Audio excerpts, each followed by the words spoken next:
함께하며 여러분의 내일을 응원합니다. 성공을 부르는 좋은 습관, 성공예감 이대호입니다.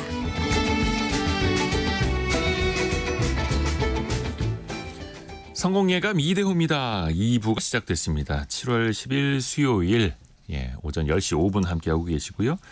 서울과 중부지방은 오늘 오랜만에 맑은 하늘, 해가 쨍쨍하게 떠있는 하늘인데 남부지방에는 비가 많이 오는, 또 오늘은 특이한 날씨가 엇갈리는 그런 하늘이 오늘 펼쳐지고 있고요. 계속해서 홍수경보, 홍수주의보 내려지고 있는데요. 10시를 기해서는 충남 논산시에 홍수주의보가 내려져 있습니다. 특히 충남 논산 황산대교 인근에 홍수주의보 내려졌으니까요. 인근 지역 주민분들 각별히 또 유의하시길 바라겠습니다. 경제상식 퀴즈 정답을 알려드려야죠. 정답은 블랙박스였습니다. 블랙박스. 최근에 차량 급발진으로 의심 혹은 주장되는 사고가 이어지면서 그 페달 블랙박스가 온라인에서 많이 팔린다고 합니다. 처음에는 그게 무슨 소용이 있겠어라고도 생각을 하셨는데 또 사고 이후에 그게 온라인에서 많이 팔린다고 하고요. 자동차 페달 옆에 카메라를 달아서 이 운전자가 브레이크를 밟았느냐, 가속 페달을 밟았느냐, 이거를 또 보여주는 그런 페달 블랙박스인데요. 정부가 이걸 자동차 제조사에게 아예 권고를 한다라고 하죠. 자동차를 만들어서 출고할 때 페달 블랙박스를 붙여서 판매하세요라고. 다만 의무는 아니고 권고라고 현재까지는 합니다. 많은 분들이 블랙박스 정답 맞춰주셨고요. 4013님 정답 블랙박스. 오늘도 변함없이 안 읽어주셔도 됩니다라고 보내주셔서 오늘은 읽어드렸습니다. 그리고 3316님 이게 최선책은 아니지만 사건의 실마리를 푸는 단서는 되겠네요. 다만 차값은 오르겠네요. 유유 이렇게 보내주셨고요. 그죠? 이게 또 의무화된다면 차값이 오를 가능성이 높겠죠. 신상호 님도 그렇고 이혜진 님도 그렇고 얼마 전에 차를 누가 긁고 갔는데 블랙박스 확인해서 상대 차주를 찾았다라는 이야기도 많이들 올려주셨네요. 그리고 3684님은 오이 농사를 짓는데 계속 비가 내려서 비닐하우스 이상이 없는지 이 블랙박스 CCTV와 블랙박스를 통해서 확인하고 계시다고 다용도로 활용이 많이 되고 있네요. 정답 많이 맞춰주셔서 또 사연도 보내주셔서 너무나 감사드리고요. 여러분이 생각하시는 실시간 의견들 많이 보내주십시오. 샵 9730 짧은 문자 50원 긴 문자 100원이 드는 샵 9730 문자 메시지 그리고 비용이 들지 않는 KBS 콩이 열려 있습니다. 증시 상황 한번 볼게요. 오늘 코스피 코스닥 조금은 조정을 받고 있는데요. 코스피는 0.05% 한 2.95포인트 약보합 상태네요. 2864 가리키고 있고요. 코스닥은 0.35% 내린 857 가리키고 있습니다. 시가총액 상위 종목들은 삼성전자는 강보합 정도 87,900원 그리고 하이닉스는 약보합 정도 0.6% 내린 23만 7천원 그리고 시가총액 상위 종목 중에서는 오늘 네이버가 2% 반등을 하고 있고요. 코스닥 내에서는 종목별로 좀 엇갈리긴 합니다만 시가총액 순위 5위인 삼천당 제약이 한 7.8% 또 급등을 하고 있고요. 종목별로 많이 엇갈리고 있습니다. 삼성전자 주가는 큰 변동이 오늘은 없는데요. 삼성전자 노조가 2차 무기한 파업을 선언했다라는 소식이 조금 전에 들어왔습니다. 전국 삼성전자 노동조합이 1차 총파업 이후에도 사측의 대화 의지가 없다는 걸 확인했다라고 하면서 2차 무기한 총파업을 선언한다라고 오늘 아침에 밝히기도 했습니다. 삼성전자 주가는 최근에 반등을 했습니다만 그래도 많은 투자자분들을 만족시킬 정도로는 이어지질 못하고 있고 미국에서는 AI 관련 주식들 하면은 엔비디아를 빼놓을 수가 없죠. 엔비디아가 시가총액 1위에 오르기도 했었고요. 밤사이에도 2.5%도 상승을 이어가기도 했었는데요. 액면 분할 이후에도 국내 투자자들 사이에 가장 뜨거운 관심을 받고 있기도 합니다. 한 달 사이에 약 1조 원 가까운 금액을 추가로 사들이기도 했었죠.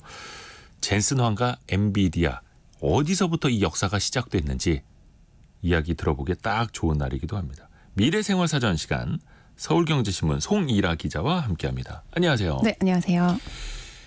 엔비디아가 지금은 시가총액 3위인데 잠시 1위 올라가기도 했었고 근데 주가가 떨어져서 3위로 밀린 게 아니라 애플, 마이크로소프트가 더 많이 올라서 또 엎치락뒤치락하는 엔비디아가 우리나라 돈으로 4,400조 원이더라고요. 네, 맞습니다. 시가총액이. 지금 시총이 애플과 마이크로소프트, 엔비디아가 좀 엎치락뒤치락 하는 상황인데요. 네. 현재 기준으로 1위는 애플이고요. 2위는 마이크로소프트입니다. 엔비디아 시총은 3조 2,300억 달러로 3위를 기록 중인데 우리 돈으로 정확히 4,477조 1,030억 원입니다. 참고로 네. 코스피, 코스닥을 다 합치면 코스피, 코스닥 상장된 한 2,600여 개 기업을 다 합치면 한 2,700조 원 정도 될 거예요. 그렇죠. 네, 엔비디아 하나만 4,400조 원. 맞아요. 삼성전자 시총이 520조 정도 되거든요. 그러니까 한 9배 정도 된다고 보시면 됩니다. 근데 지난달에는 애플을 제치고 1위에 등극하기도 했어요. 이 시총이 3조 달러를 넘은 기업이 지금까지 마이크로소프트랑 애플, 엔비디아까지 세 곳인데요. 네. 마이크로소프트는 상장 후에 이 시총 3조 달러 달성까지 37년이 걸렸고요. 예. 애플은 42년이 걸렸습니다. 그렇다면 엔비디아는 몇 년이 걸렸을까요? 바로 25년입니다. 가장 짧아요. 더 빨리. 네, 10년 전만 해도 기업 가치가 불과 100억 달러 정도밖에 안 됐어요. 그냥 비주류 반도체 기업에서 가장 빠른 속도로 시총 3조 달러를 달성한 건데요. 엔비디아 주가는 오픈 AI의 그 생성형 AI 챗봇 챗 GPT가 등장한 이후에 10배 정도 급등을 했거든요. 근데 흥미로운 거는 지금의 엔비디아를 만든 이 데이터 센터용 AI 반도체는 불과 10년 전만 해도 매출이 3억 달러 정도밖에 안 됐습니다. 사실 아무도 찾지 않는 불모지 같은 시장이었고 AI를 공부하는 학계에서조차도 좀 무모한 도전이다 이런 평가를 내놨던 시장이거든요. 하지만 이 분야의 매출이 이제 100배 이상 커진 거죠. 세상을 바꾸고 있는 기업이 됐고요. 그 가운데서 그래도 돈을 가장 많이 번 사람은 창업자인 젠슨 황 CEO 아닐까요? 너무 부럽습니다. 네, 대만 부러워요. 네, 타이완계 이민 2세인데 이 접시 닦기 알바를 하던 이 젠슨 황 CEO는 엔비디아 지분 지금 3.5% 정도 보유를 하고 있는데 그의 재산 가치는 6월 말 기준으로 1,130억 달러, 우리 돈으로 약 156조 7천억 원으로 전 세계 13위입니다. 세계 13위. 네, 월가 그 예측 기관들은 젠슨 황이 내년쯤이면 일론 머스크를 제치고 세계 1위 최고 부자 자리에 오를 수도 있다. 이렇게 전망을 하기도 하고요. 지금 뭐 구글이나 아마존 이런 글로벌 그 빅테크뿐만이 아니고 뭐 테슬라, 오픈 AI 같은 이 혁신 기업들도 전부 다 이 엔비디아의 그 칩을 사기 위해서 적극적으로 구애를 하고 있는 상황입니다. 젠슨 황의 지분율이 3.5%. 네. 많지는 않네요. 맞아요. 우리나라 이제 대기업 오너들 뭐 이렇게 보면은 우리나라 이제 그 기업들 보면은 사실 오너 기업들이 많잖아요. 근데 젠슨 황이 지분이 이렇게 낮은 게 또 특징이라고 하더라고요. 그렇죠. 미국의 빅테크 기업들 대부분 그래요. 맞아요. 최대 주주가 아닌 경우도 많고 최대 주주는 대부분 자산운용사들, 그렇죠. ETF로 네. 자산운용사들이 많이 들고 있기도 하고. 그러니까 우리나라는 근데 뭔가 창업한 그렇죠. 사람이 좀 더 최대 많이, 주주가 아니면 뭔가 큰일 나는 것처럼 하는데 미국 기업들은 오히려 이런 지배구조로 훨씬 더 잘 성장을 하고 있는 거고요. 젠슨 황의 삶을 또 조명을 좀 해보고자 하는데 이분이 이민 2세죠? 네, 그렇습니다. 이 젠슨 황 CEO가 1963년생인데요. 이 타이완에서 태어나서 이제 9살에 이제 1살 터울은 형과 함께 미국에 살고 있던 외삼촌 집에 이제 처음엔 유학을 갔어요. 그러니까 처음에 부모님 없이 네. 9살 때 비행기 타고 그냥 미국으로 넘어갔다 하더라고요. 몇 번이나 갈아타고 갔다고 하더라고요. 이 젠슨 황의 아버지가 이제 직원 연수, 그러니까 미국 회사에 대만 이제 지사에 있었는데 이 직원 연수 프로그램으로 미국 생활을 처음 경험하고 나서 이때 내가 두 아들을 반드시 미국에서 교육을 시켜야겠다. 이런 마음을. 그 얘기하는데 목이 메이는 건 아니죠? 네, 지금 괜찮습니다. 그렇게 마음을 먹었고 그걸 이제 실행을 한 건데요. 이후에 이제 약 2년 후인 1974년 부모님까지 아예 모두 미국으로 건너와서 오레곤주에 정착을 했고요. 근데 재밌는 거는 제2의 엔비디아로 불리는 AI 반도체 기업이 또 있거든요, 미국에. 네. AMD라는 회사가 있는데 이 AMD의 CEO인 리사수 여성분이 있어요. 네. 이분이 젠슨 황 외가 쪽 가족입니다. 그러니까 한 집안에서 정말 이제 지금 쥐락펴락하는 반도체 기업의 수장을 2명이나 이제 배출을 한 건데요. 이 리사수 CEO가 젠슨 황의 엄마의 오빠의 손녀딸입니다. 어떻게 되는 거예요, 그러면? 그러니까 젠슨 황과 리사수는 오촌 친척 관계이고 오촌 관계. 오촌이면 이게 멀다고 하기도 뭐하고 그렇죠. 가깝다고 하기도 네, 뭐한데 나중에 알았다고 하더라고요. 이게 그 논란이 좀 있었어요. 젠슨 황하고 리사수랑 진짜 오촌 관계가 맞느냐. 그래서 젠슨 왕이 우리 친척 관계 아니라고 한번 부인을 한 적도 있대요. 근데 다시 찾아보니까 네. 대만 언론에서 가계도를 아예 서로 만든 것도 있더라고요. 그래서 오촌 관계를 본인은 모를 수도 있었겠구나. 그렇죠. 저도 오촌, 사촌 누군지 그렇죠. 모르거든요. 단순한 이제 우연이라고 볼 수도 있겠지만 어쨌든 꿰어 맞추는 거라고 생각할 수도 있겠지만 이 대만 경제가 그만큼 반도체 산업을 좀 중시하는 그렇죠. 걸 보여주는 이제 사례이기도 하고요. 그 반도체 전쟁 칩워라는 책을 쓴 그 크리스 밀러 그 텁츠대 교수는 뭐라고 얘기했냐면 이 대만 경제가 반세기에 걸쳐서 전자제품이나 칩 조립, 설계, 제조까지 반도체 산업에 집중해 왔고 이 타이완 출신의 청년들은 반도체 산업과 관련해 진로를 굉장히 많이 고민해온 만큼 아마도 젠슨 황과 리사수도 미국에서 유년기를 보냈더라도 이 영향을 무시할 수 없었을 거다. 이렇게 분석을 하고 있더라고요. 지금 뭐 TSMC도 얼마 전에 시총 1조 달러 돌파했지만 여기도 대만 기업이잖아요. 그렇죠. 그러니까 뭐 구글 그리고 뭐 마이크로소프트도 그렇고 엔비디아, AMD 물론이고 뭐 대만계, 인도계 이런 그렇죠. CEO분들이 굉장히 많은데 네. 한국계 그 빅테크 CEO 이렇게 나와야 하는데 그러게 말입니다. 그런 마음도 좀 가져봅니다. 네. 젠슨 왕이 9살 때 부모 없이 비행기를 막 여러 번 갈아타고 미국으로 갔다. 네. 대단합니다. 근데 그 시절에 동양인이 아메리칸 드림을 꿈꾸면서 살아간다라는 게 또 어린 나이였잖아요. 참 쉽지 않았을 것 같아요. 정말 아예 어리면 또 괜찮은데 이렇게 좀 애매한 청소년기부터 이제 미국에 가면은 더 이게 좀 올라오거든요. 그렇죠. 또 사춘기 네, 맞이하고. 사춘기라서. 근데 저도 이제 미국에 지낼 때 몇 번의 그 인종 차별인가 아닌가 이런 것들을 막 겪으면서 약간 내가 굳이 여기서 왜 이런 이제 이런 걸 당하고 있어야 되지 이런 생각을 이제 할 때가 있었거든요. 근데 그보다 더 아시안이 적었을 시기였으니까 좀 더 많이 심했겠죠. 근데 젠슨 황은 실제 이제 아시안이라는 이유로 매번 그 칭크라는 그 중국인 놀리는 그 비하 발언이 있어요. 그렇게 놀림을 받았고 학창 시절에도 3년 넘게 화장실 변기 닦는 일을 전담을 했다고 합니다. 아무도 안 해서 본인이 했다고. 네, 그래서 특히 이제 그가 이제 미국에 가자마자 다녔던 기숙학교가 우리나라로 따지면 약간 문제 있는 학생들이 가는 일종의 대안 학교였어요. 근데 이게 외삼촌도 그때 막 이민을 왔을 때라서 잘 몰랐나 봐요. 되게 네, 좋은 네. 학교인 줄 알고 넣었는데 알고 봤더니 그런 대안 기숙학교 이런 학교였대요. 그래서 이제 굉장히 거기서 많이 힘든 시기를 보냈고 이제 이후에 부모님이 다시 미국으로 오시면서 일반적인 학교를 다니게 됐지만 이때도 역시 좀 생활이 안 좋기도 했고 원래 또 미국 애들이 아르바이트를 많이 하잖아요. 청소년 시절에. 그래서 뭐 레스토랑에 설거지 알바를 하기도 하고 막 이때 이제 본인이 겪고 느꼈던 그런 회복 탄력성이 좀 엔비디아를 이끌면서 좀 큰 도움이 됐다. 이런 얘기를 하기도 하더라고요. 그 홍수주의보가 추가된 지역이 또 있습니다. 아이고. 오늘 경북 지역에 비가 상당히 많이 내리고 있다고 하는데요. 경북 칠곡군 호국의 다리 인근에 홍수주의보가 내려졌으니까요. 칠곡군 지역 분들도 각별히 또 유의하시길 바라겠습니다. 하여튼가 그 하천 주변은 지금 경북 지역 비롯해서 남부지방은 다 위험한 것 같습니다. 저 얼마 전에 양재천에서 달리기를 비 올 때 뛰었거든요. 네네. 근데 정말 물이 막 너무 심하게 위험해요. 와, 위험해요. 이렇게 쏟아지더라고요. 그래서 물살을 간과하면 안 됩니다. 너무 무서웠어요. 네, 한 무릎 정도만 차도 사람이 휘청거려서 넘어질 수 있기 때문에 각별히 좀 주의하시길 바라겠고요.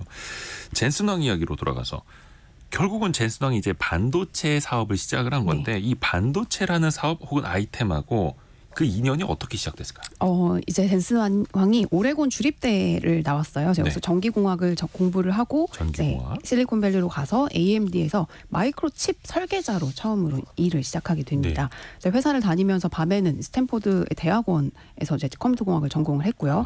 낮에는 회사 다니고 밤에 그렇죠. 대학교 다니고. 대학원 다니고. 대학원. 네. 그러다가 1993년 이제 휴렉 패커드 출신의 이제 크리스 말라초프스키라는 분과 또 IBM 출신의 커티스 프림이라는 분 3명이 모여가지고 우리가 좀 세상을 바꿀 칩을 한번 만들어보자 이렇게 이제 도원 결의를 했습니다. 그래서 캘리포니아 산호세 지역에 있는 데니스라는 그 체인점 식당이 있어요. 식당 이름. 네, 여기서 엔비디아를 창업을 하게 됩니다. 식당 구석자리에서. 식당 구석탱이에서. 데니스라는 식당이 젠슨 왕이 15살 때 알바를 했던 식당이거든요. 네, 구석 자리에 앉아서 하루 종일 커피를 10번씩 리필을 해 먹으면서 치열하게 토론을 해도 아무도 나가라고 한 사람이 없었대요. 이제 미국은 커피가 리필이 다 되니까. 그래서 엔비디아는 차고도 아니고 학교 기숙사도 아니고 체인형 대중식당 데니스의 구석 테이블 자리에서 탄생을 했습니다. 그래서 지금 이들이 앉았던 자리가 작년에 1조 달러 기업을 만들어내는 자리 이렇게 팻말이 있죠. 네, 붙었더라고요. 근데 그게 2조 달러 기업을 만들어낸 자리로 바뀌었고 3조 이제 3조 달러 기업을 만들어낸 자리로 그렇습니다. 되게 유명한 그 식당 구석 자리로 유명하고 맞아요. 몇 년 전에 보니까 젠슨 왕이 그 식당을 다시 방문을 해서 갔어요. 사진도 찍고 맞아요. CEO랑 같이 얼마나 좋을까요?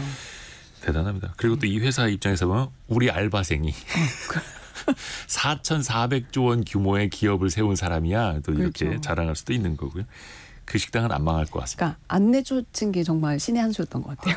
내쫓지 않고 구석 자리에서 알바생이 일 끝나고 네, 계속 노트북으로 뭐 하고 있는데 그렇죠. 계속 회사 그냥 그만두고 하루 종일 거기서 이제 아이템 회의 같은 걸 한 거 아니에요? 셋이서 모여가지고. 그때 그러면 회의했던 창업 네. 아이템은 뭐였을까요? 이게 그때 창업 아이템이 이제 게임을 좋아했던 젠슨의 아이디어로 이제 결정이 게임을 됐는데, 좋아해서. 예, 이제 젠슨 황은 더 나은 이 그래픽을 위한 시장이 분명히 있을 거다 이렇게 생각을 했대요. 그래서 이들이 처음 이제 3D 그래픽 카드 회사를 차렸습니다. 이제 엔비디아의 이름의 그 어원이 이제 모두가 부러워할 만한 그래픽 칩을 설계하려는 비전을 갖고 부러움이라는 뜻을 가진 라틴어인 인비디아와 이제 파일명에 자주 쓰던 이제 다음 버전을 뜻하는 이제 넥스트 버전의 줄임말인 NV를 조합해서 엔비디아로 정했어요. 처음에는 3D 그래픽 카드를 만드는 회사였습니다. 그래서 진짜 모두가 부러워하는 기업이 됐고 네. 그 주식을 가진 사람들도 누구에게나 이제 그렇죠. 부러움을 사는 이런 상황이 되어 있는데 근데 처음부터 탄탄대로는 아니었죠. 그렇죠. 엔비디아는 창업 후에 정말 수많은 시행착오를 겪었는데요.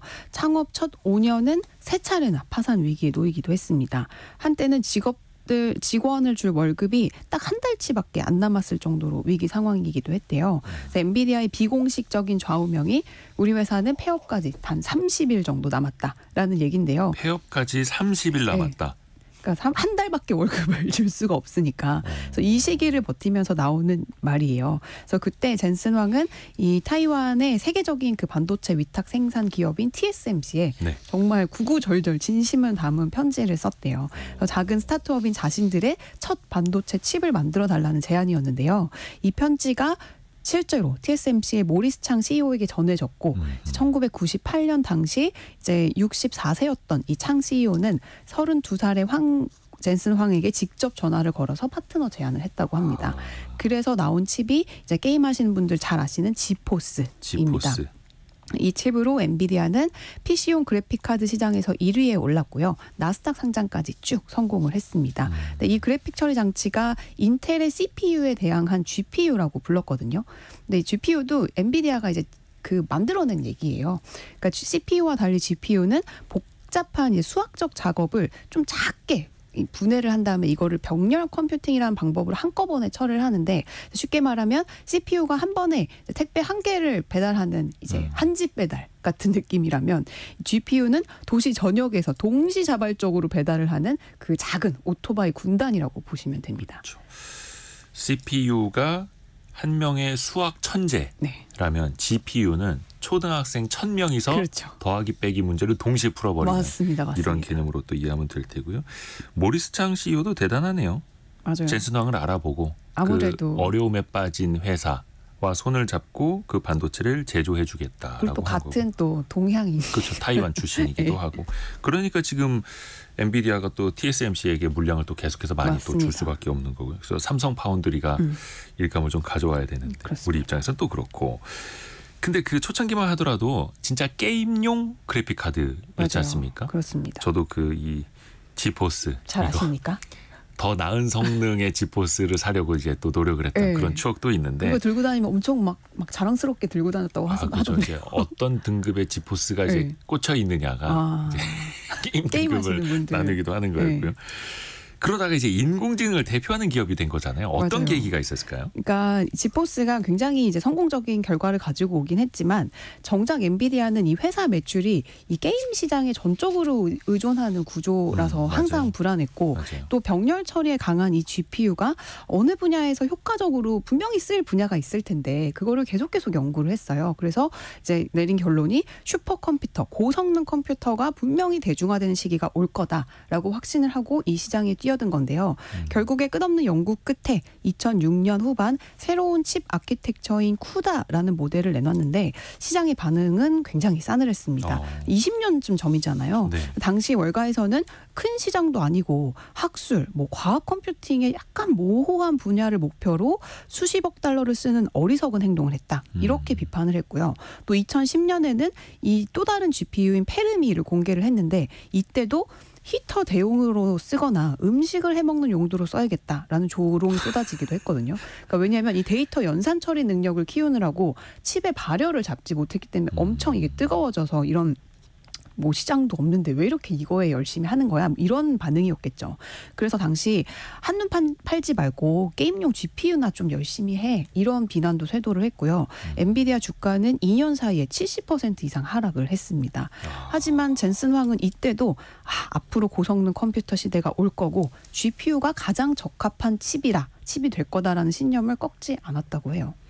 그 쿠다라는 아키텍처가 발표가 되고 2년 동안 주가가 70% 떨어졌었다. 네. 근데 지금은 그 쿠다라는 아키텍처 없이는 지금 AI를 만들 수도 없는. 맞아요. 그러니까 이게 뭐냐면 엔비디아 칩을 활용을 하고 또 AI 프로그램을 같이 만들 수 있는 설계 기반이라고 그렇죠. 생각을 하시면 될 것 같아요. 그러니까 그냥 칩만 파는 게 아니라 반도체만 파는 게 아니라 그 설계 기반까지 같이 팔기 때문에 고객사들은 또 거기에 계속 종속될 수밖에 없는 거고 결국은 챗 GPT 시대가 열리면서 또 빛을 보게 된 거잖아요. 그렇죠. 사실 이 챗 GPT 이후가 인공지능에 대한 연구도 50년이 넘었어요. 수십 년 동안 이루어졌지만 지금의 이 생성 AI가 대중화되기 시작한 건 2년도 채 안 된 거잖아요. 2022년 11월에 챗 GPT가 나왔으니까. 네. 근데 그 사이에는 이 시장을 회의적으로 바라보던 수많은 시선이 훨씬 많았어요. 그러니까 생성형 AI 근간이 된 게 이제 인간의 뇌에서 영감을 얻은 그 신경망을 활용하는 거잖아요. 근데 이때 신경망 연구는 시대에도 뒤떨어지고 제대로 작동을 그러니까 바보같이 대답하고 이래가지고 학계에서도 비주류로 통했었거든요. 하지만 지금 AI 대부로 불리는 이 제프리 힌튼 토론토대 교수가 2009년도에 이 엔비디아의 쿠다 플랫폼을 사용해서 인간의 말을 인식하도록 신경망을 훈련을 시켰는데 이게 놀라운 수준의 결과물을 가져온 거예요.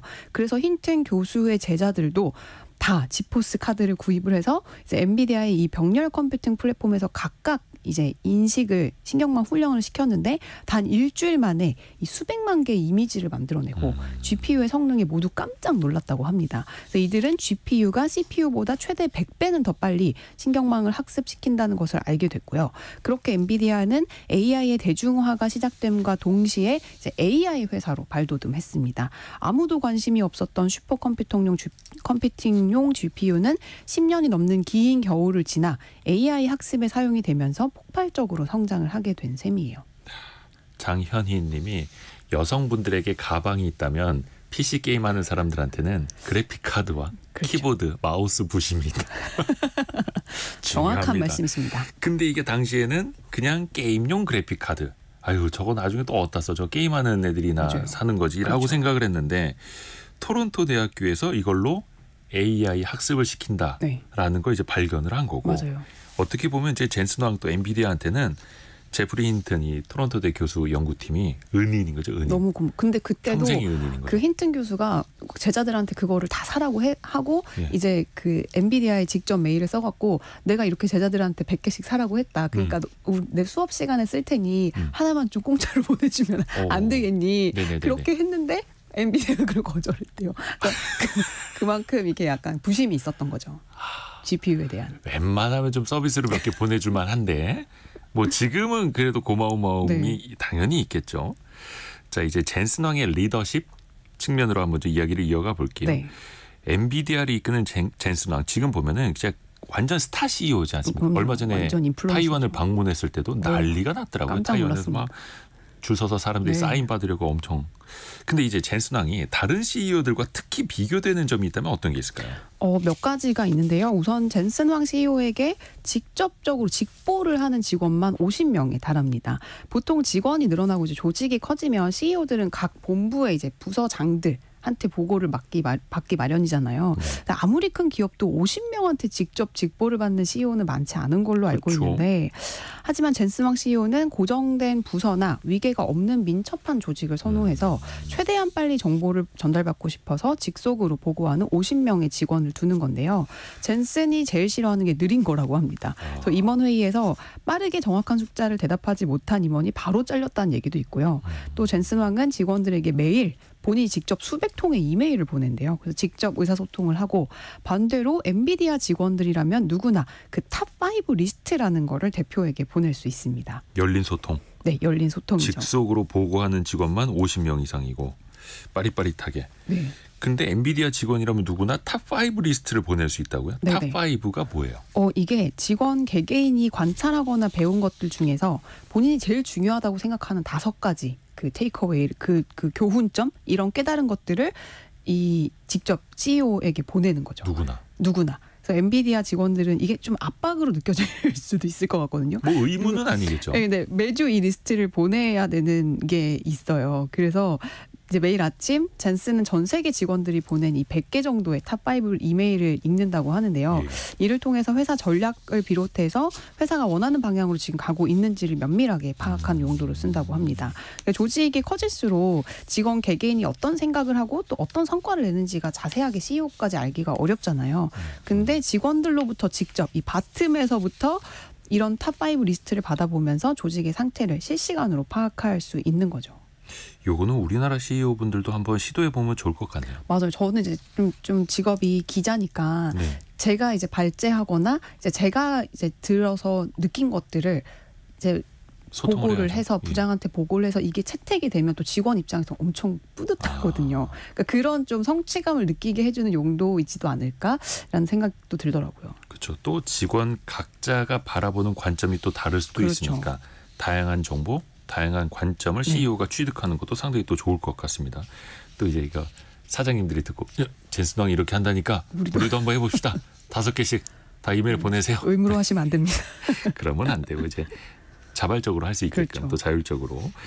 반대로 보통의 기업에는 있는데 이게 엔비디아에는 없다. 네. 혹시 이걸 꼽아볼 수도 있을까요? 네, 먼저 엔비디아에는 시장 점유율과 KPI라고 하는 핵심 성과 지표가 없습니다. 그러니까 시장 점유율이나 이 KPI가 과거를 반영하는 결과일 뿐이지 비즈니스의 미래를 평가하는 항목이 아니다라는 게 젠슨의 생각인데요.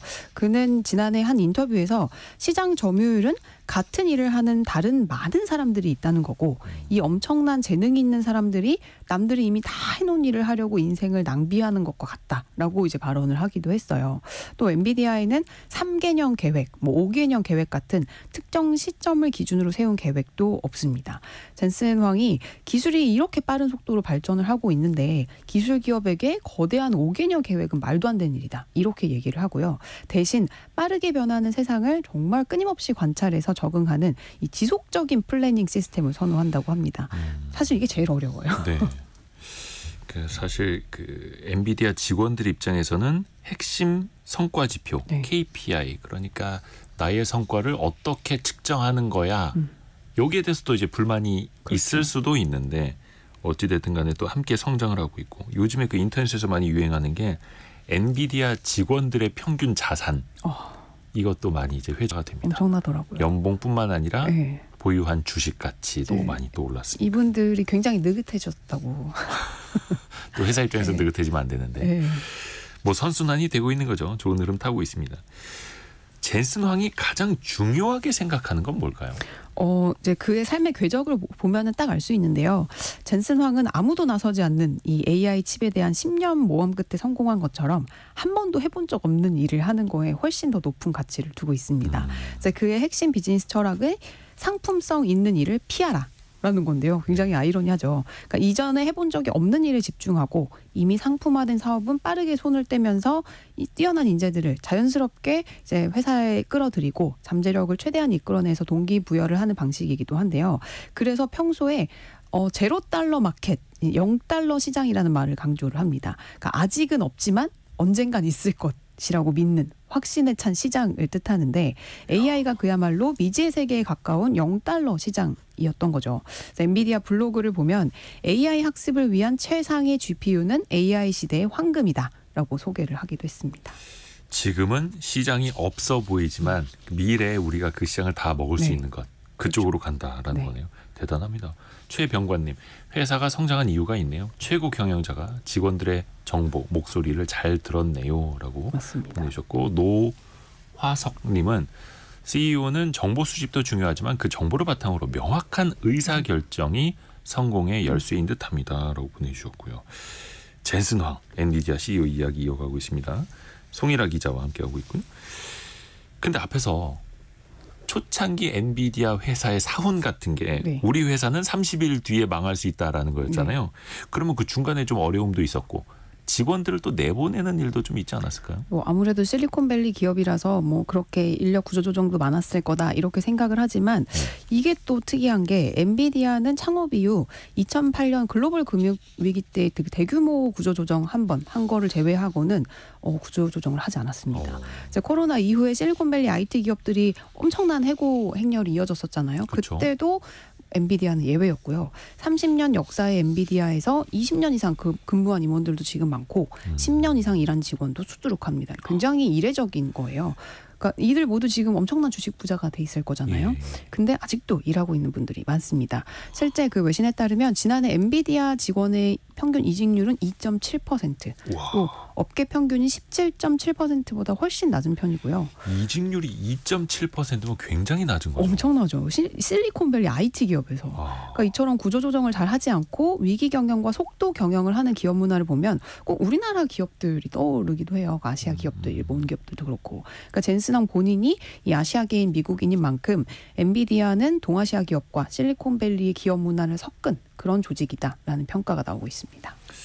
그래서 최근에도 보면은 엔비디아로 이직한 직원들의 출신 이런 것들도 많이 또 조사가 되고 있더라고요. 그 링크드인으로 다 분석해가지고 해외 다른 빅테크에서 엔비디아로 또 서로 가려고 하는 사람들도 많고요. 절대적으로 남성이 많더라고요. 아, 그런가요?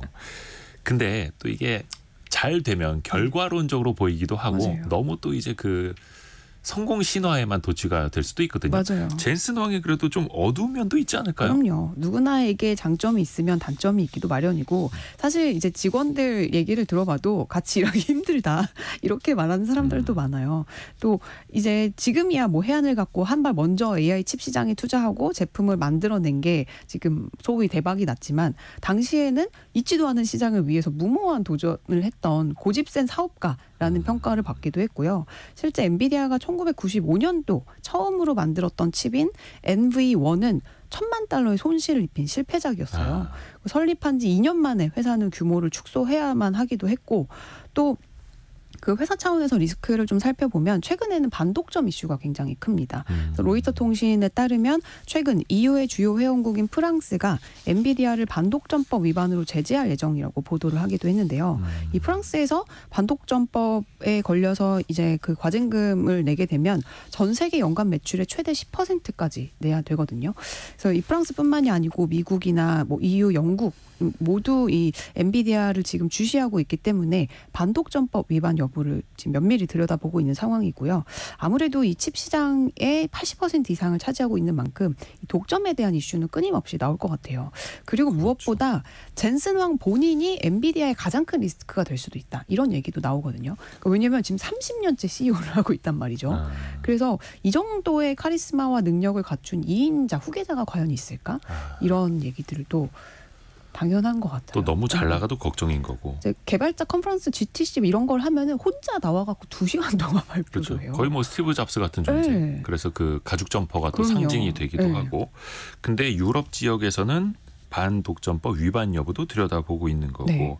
근데 이게 참 아이러니한 게 당연히 엔비디아 칩이 압도적으로 성능이 좋으니까 이걸 또 쓸 수밖에 없는데 이게 또 점유율은 압도적이기도 하고 그것 때문에 반독점법 위반으로 걸릴 수도 있고. 근데 지금 많은 사람들이 이야기하는 게 엔비디아 칩 없이는 AI 개발 경제에서 밀릴 수밖에 없잖아요. 그래서 유럽이 반독점법으로 이제 제재를 하면 그렇죠. 오히려 AI 개발에서 유럽이 더 뒤처질 수도 있다. 또 이런 염려도 나오는 거고요. 이러듯이 저러지도 못하는 지금. 김학연님이 젠슨 황 어대 황 씨입니까? 그래서 어대 황 씨고 뭐 이렇게 또 그러게요. 대만 황 씨. 네. 소비자 입장에서도 이 엔비디아 칩 가격이 너무 비싸다는 불만이 나옵니다. 그 맞아요. 빅테크 기업들도 야 이거 하나에 몇 천만 원 이게 말이 됩니까? 이렇게 또 불만을 갖고 있기도 하죠. 맞아요. 지금 없어서 못 파는 상황이 뭐 병목 현상이 일어났다 막 이런 얘기도 나오고 그럴 정도로 값이 비싼데요. 대표 칩인 이 H100이 25,000달러에서 4만 달러 정도인데 우리 돈으로 4, 5천만 원 정도 하는 거란 말이에요. 칩 하나에. 올해 3월 또 공개한 그 차세대 AI 칩인 블랙웰은 그 TSMC가 생산할 예정인데 이 칩의 가격이 아직 이제 밝혀지진 않았지만 5만 달러 정도 될 거다. 이렇게 전망이 나오고 있고요. 예. 그래서 이처럼 엔비디아의 독주를 지금 견제하고자 하는 세력들이 또 많습니다. AMD 같은 경우는 작년 연말에 이제 엔비디아 제품 H100의 대항마로 또 이제 새로운 뭐 MI300이라는 칩을 출시를 해서 메타와 마이크로소프트와 이제 계약을 했고 반도체 후반 기업인 오픈 AI도 반도체 생태계 구축을 위해서 뭐 7조 달러 자금 펀드를 모은다 막 이런 뉴스도 막 있었잖아요. 그러니까 이런 결정 역시 엔비디아 칩이 지금 부르는 게 값일 정도로 비싸기 때문에 이 엔비디아 독주의 생태계에서 좀 벗어나야 된다라는 고민으로 인한 행동이었습니다. 그리고 앞서서 이제 젠슨 황 대만 황 씨라고 불러드렸는데 타이완 출신이다 보니까 타이완을 이제 국가로 불러서 맞아요. 중국의 심기를 좀 건드리기도 했잖아요. 맞아요. 얼마 전에 이 젠슨 황이 타이완을 방문을 했는데 그때 이제 기자들의 질문에 답을 하는 과정에서 타이완은 세계에서 가장 중요한 국가 중 하나 이렇게 발언을 했어요. 이게 중국인들의 심기를 건드린 건데 중국은 이제 대만을 중국의 일부로 여기고 있는데 공식적으로 젠슨 황이 국가라는 발언을 내놓으면서 이제 웨이보 같은 중국 소셜 미디어에서는 엔비디아 불매 운동까지 이제 거론이 된 상황이거든요. 근데 뭐 중국의 반응이 좀 더 재밌긴 해요. 그렇죠. 근데 네. 중국도 이 다른 사람이었으면 바로 이제 치고 나왔을 텐데 맞아요. 왜 그럴까요? 엔비디아한테는 바로 맞대응을 하진 않더라고요. 그렇죠. 이 발언이 중국 정부나 국민들한테는 굉장히 민감한 문제잖아요. 그렇죠. 평소 같았으면 정말 엄청난 형태로 비난을 바로 쏟아냈을 텐데 젠슨 황의 이 국가 발언에 대해서는 2주 동안 별다른 입장을 내놓지 않다가 최근에서야 좀 우회적으로 비판 메시지를 내놨거든요. 그게 뭐 극도로 잘못된 언급이고 이미 중국 민중과 네티즌은 강력히 비난하고 있다. 뭐 이 정도 선이었는데 이 표현을 할 때도 평소와 달리 권유형 표현을 사용을 했단 말이죠. 톤을 좀 낮춰서. 톤을 낮춰서. 그래서 이를 두고 중국에서도 엔비디아 영향력이 그만큼 크기 때문에 함부로 할 수 없지 않냐 이런 평가가 나오고 있고 젠슨 황 역시 본인의 비판에 대해서 그 지정학적 문제에 대한 의견을 표명한 게 아니고 엔비디아의 모든 그 기술 파트너들에게 감사하다는 마음을 이제 표현하고 싶었을 뿐이다라고 이제 해명을 하기도 했거든요. 좀 엔비디아로서도 중국 시장을 잃으면 좋을 게 없잖아요. 그래서 그렇죠. 서로 간에 좀 조심하는 분위기인 것 같아요. 지금 미국 정부가 계속해서 첨단 AI 칩을 이제 중국 쪽에 팔지 못하도록 이렇게 제재를 하고 있는데 엔비디아 입장에서는 중국의 맞춤용 그렇죠. 약간은 저사양입니다라고 하면서 제재를 우회해서 중국이 계속해서 AI 칩을 또 판매를 또 하고 있으니 그렇죠. 중국 입장에서는 뭐 엔비디아를 제재하거나 이럴 수도 없는 맞아요. 거고요. 그리고 10시 40분 그 기준으로 홍수주의보가 또 추가로 내려진 지역이 있어서요. 대구시 신암동 주변에 홍수주의보가 내려져 있습니다. 대구시 신암동에 홍수주의보가 내려져 있다는 소식도 또 추가로 알려드립니다. 엔비디아 주가가 많이 급등을 해서 투자하시는 분들은 다들 이제 행복한 상황이기는 한데 모르겠습니다. 이거는 또 결과론적이기는 한데 주가에 좀 거품이 끼어 있다 이런 지역들도 항상 있어 왔습니다. 그렇죠. 엔비디아 주가가 올해만 봐도 연초 이후 6개월, 그러니까 상반기 동안 160% 가까이 급등을 했거든요.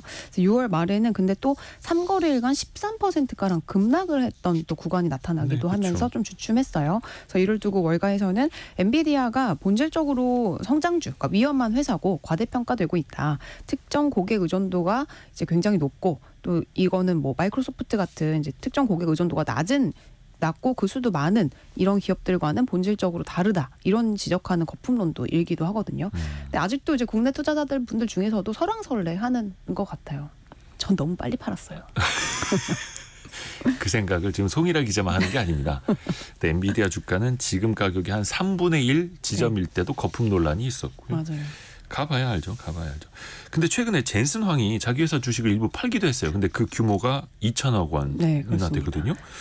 어떤 맞아요. 의미일까요, 이건? 예, 6월 달에 조정이 일어났던 게 젠슨황을 비롯한 그 기술 기업 CEO들이 계속 자사주를 이제 매각을 했단 말이죠. 여기서 촉발된 영향도 있는데 이 젠슨황이 지난달 약 2,300억 원어치 보유 주식을 매도를 했고 이거는 뭐 특정 증권사랑 맺은 뭐 예전에 맺은 계약에 따라서 진행이 된 거다. 뭐 구체적으로 어떤 조건인지는 밝히지 않았지만 앞으로도 이 계획에 따라서 내년 3월 말까지 액면 분할 전 기준으로 엔비디아 주식 60만 주를 팔 예정인 것으로 알려져 있고요. 이게 약 1조 원 규모예요. 근데 젠슨황뿐만이 아니고 이제 담당 부사장, 뭐 CFO 같은 주요 임원들도 올해 5월에서 7월 사이에 주식을 대거 팔아치웠거든요. 이 밖에도 그 제프 베조스 아마존 창업자, 또 마크 저커버그 메타 CEO 등 이제 빅테크 창업자들이 올해 들어서 대규모 이제 보유주를 처분을 하면서 기술주가 단기적으로 좀 고점에 도달했다. 이런 우려가 커지는 상황이긴 합니다. 또 이제 시장의 관심이 상승 추세가 강하게 꺾일 건지 아닐 건지일 텐데요. 대선까지는 오르지 않을까 이런 전망도 있고, 예, 일단은 팔고 보자 이런 전망도 근데 뭐 있고. 또 내부자가 판다고 해서 그게 또 꼭지는 아니고요. 그렇죠. 더 이상 또 오르는 경우도 많이 있고요. 네. 그걸로만 판단을 할 수는 없을 테고 앞에서 제로 달러 마켓, 네. 제로 달러 시장 아무도 선점하지 않은 곳으로 간다 그 이야기를 했잖아요. 네네. 엔비디아가 보고 있는 그 다음번 시장은 어디가 될까요? 제가 이제 요약해서 말씀드리자면 바이오, 로봇, 자율주행 이 세 가지 키워드를 기억하시면 좋을 것 같습니다. 엔비디아는 AI가 촉발한 산업혁명은 비단 컴퓨터 분야에만 국한되지 않는다라고 계속 강조를 하고 있거든요. 소프트웨어뿐만이 아니고 서비스, 로봇, 의료에 이르기까지 모든 분야에서 지금 놀라운 혁신을 가져올 것으로 얘기를 하고 있는데 이를 위해 엔비디아는 수많은 이 다양한 종류의 AI 서비스가 잘 굴러가게 만들어주는 데이터 센터를 구축해서 AI 공장이 되겠다라는 포부를 갖고 있습니다. 그래서 현재 가장 활발하게 진행 중인 섹터가 아까 말씀드린 바이오, 로봇, 자율주행이거든요. 여기에 맞춤 뭐 다양한 플랫폼부터 데이터 센터에 이르기까지 이제 엔비디아가 열심히 이제 준비를 해가지고 좀 기업도 인수도 하고 뭐 계약도 하고 하면서 이 분야에 집중을 하고 있는 상황입니다. 로봇도 그렇고 바이오도 그렇고 근데 그 기저에는 다 엔비디아의 기술을 바탕으로 그렇죠. 그게 실현 가능하도록 하겠다. 어떻게 보면 이제 엔비디아가 종합 서비스 기업으로 나아간다. 맞습니다. 이런 분석들도 나오고 있고요. 와, 오늘 젠슨 황과 엔비디아에 대해서 심도 있게 들어봤습니다. 서울경제신문 송일아 기자 함께했습니다. 고맙습니다. 네, 감사합니다. 라디오 정보센터 다녀옵니다. 충청과 남부지방에 쏟아진 폭우에 정부는 중앙재난안전대책본부를 기존 1단계에서 2단계로 격상했습니다. 밤사이 충청권에 많은 비가 집중되면서 3명의 사망자가 발생하는 등 피해가 잇따랐습니다. 산림청은 충청권 전 지역과 전북, 대구와 경북 지역에 산사태 위기경보 심각단계를 발령했습니다. 오늘 오전 10시 기준 산사태 경보는 31개 시군에 산사태 주의보는 25개 시군에 내려져 있습니다. 어제부터 충청과 남부지방 곳곳에 많은 비가 내리면서 장항선과 경북선, 충북선 등 일반 열차의 운행이 중단됐습니다.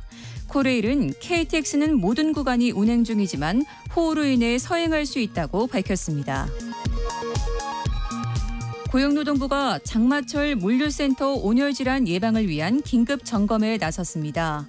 고용부는 올해 여름은 평년보다 기온이 높고 많은 비가 올 것으로 전망됨에 따라 폭염, 호우, 태풍에 따른 재난 예방을 위해 현장 점검을 확대하고 있습니다. 지금까지 라디오 정보센터 뉴스 정한나였습니다. 성공예감 애프터 서비스로 갑니다. 그 전에 또 홍수주의보가 경북 경산시 이번에는 압량교 인근에 내려져 있는 홍수주의보 추가됐다는 소식도 알려드리고요. 유혜진 리포터 함께합니다. 안녕하세요. 네, 안녕하세요. 우리 청취자분들의 질문 들어보죠. 네, 먼저 이재영님, 미연준이 국가 기업이 아니라 민간 기업이 맞나요? 라는 질문 주셨습니다. 이게 기업이라고 표현하기는 좀 그런데 어찌됐든 간에 정부로부터 독립된 중앙은행이긴 하거든요. 네. 근데 우리나라 한국은행은 국가기관도 아니고 주인도 없다라고 표현을 할 수가 있는 게 이제 무자본 특수법인입니다. 자본이 없는 특수법인인데 미국 연준은 그 지분을 정부가 아니라 민간 금융사들이 갖고 있어요. JP모건이나 시티은행 같은 곳들이 지분을 네. 갖고 있는데 더 특이한 거는 그 주주 구성하고 지분율이 얼마인지가 공개가 안 된다는 겁니다. 아무도 몰라요.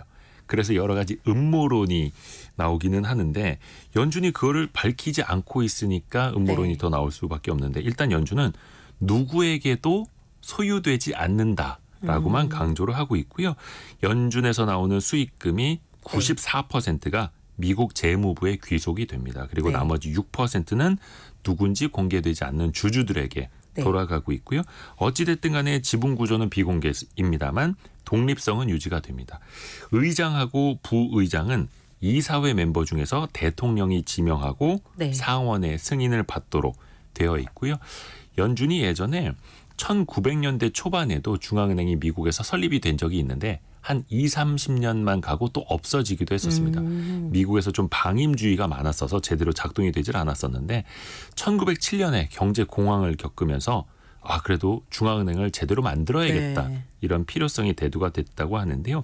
당시에 그 1900년대 초반에 정부와 경제 네. 위기에 빠졌을 때 JP모건이 각 은행가들을 불러 모아서 채무 조정 작업을 벌여서 국가적인 위기를 모면할 수 있게 도와줬다고 합니다. 그래서 미국 정부가 미국 은행가들한테 큰 빚을 지었던 거죠. 그래서 어찌됐든 간에 중앙은행을 창설해야 된다라고 하면서 법이 1913년에 만들어졌는데 미국이라는 나라는 JP모건에 크게 의존할 수밖에 없었고 네. 결국에는 그런 자본의 도움을 받아서 그들이 지분을 가진 중앙은행을 만들게 된 겁니다. 자, 다음 질문 하나 들어볼까요? 이거 하나 여쭤봐야겠다. 네. 정도화님하고 네. 4373님이 청취율 조사 관련된 질문을 주셨어요. 네. 라디오 청취율 조사 분기별로 1월, 4월, 7월, 10월에 한국 리서치를 통해서 합니다. 하루 평균 5분 이상 라디오를 청취하는 서울 및 수도권 지역 만 13세에서 69세 3,000명이 대상이고요. 어제 9일부터 22일까지 2주간 조사가 진행되고 02번호로 시작하는 전화가 오면 받아주시고 성공예감 이대호입니다를 말씀해 주시면 됩니다. 청취율 조사 이걸 질문으로 주시고 또 강조를 해주신 우리 청취자분들께도 감사드립니다.